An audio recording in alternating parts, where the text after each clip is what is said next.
Je suis le responsable de l'association Vision et je travaille avec la Fédération française de handball sur la captation, la diffusion des rencontres de handball, que ce soit pour les équipes de France, que ce soit pour la Pro D2 ou la Ligue féminine de handball.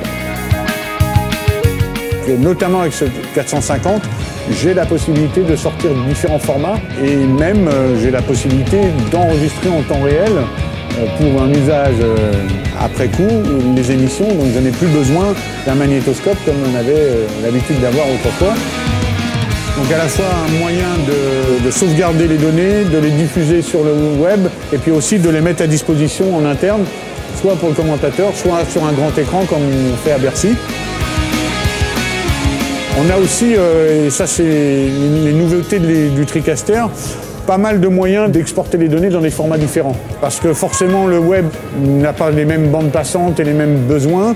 Cette nouvelle version du 450 nous permet de distribuer des versions différentes, soit pour les gens qui voulaient faire du montage à la Fédé de handball et qui voulaient garder des images de qualité dans les formats Move entre autres, et puis soit du format MP4 qui me permet de récupérer les données compressées pour tout de suite les diffuser en VOD.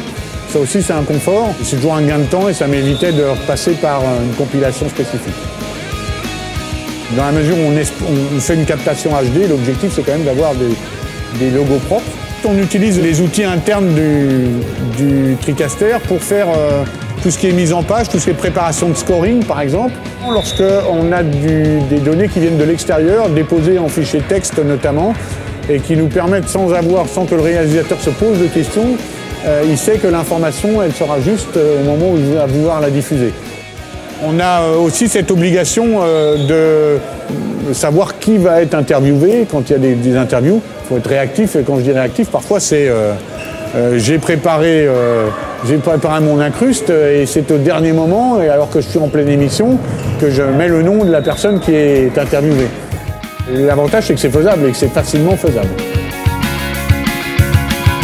Donc vous voyez toutes ces petites contraintes qui sont des contraintes pour les gens de télé relativement classiques, qu'ils règlent avec multitude d'outils. Nous, il faut qu'on trouve des moyens moins coûteux, plus simples à mettre en œuvre, pour qu'on puisse réellement être aussi efficace. Grâce au TriCaster, la Fédération française de handball peut maintenant diffuser des matchs de Pro D2 et de Ligue féminine sur le net. Et c'est un objectif qui était impossible il y a moins de 2 ans.